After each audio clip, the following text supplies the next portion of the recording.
دین اسلام کے اصولوں کو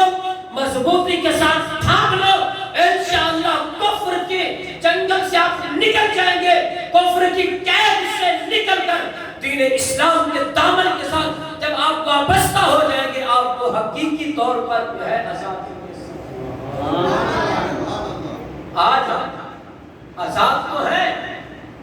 آج ہم آزاد تو ہیں، آزاد کس انداز میں ہے؟ یہ ہے کہ ہمارا ملک الگ ہو چکا ہے، یہ جی پاکستان ہے جو کہ ہندوستان کا بھی حصہ نہیں رہا،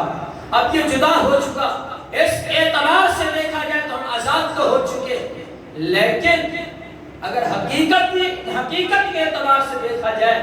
معاملات کے پیش نظر دیکھا جائے، تو آج بھی ہم غلامی کی زندگی گزارتے ہیں۔ اور آج ہمارے نوجوان نسل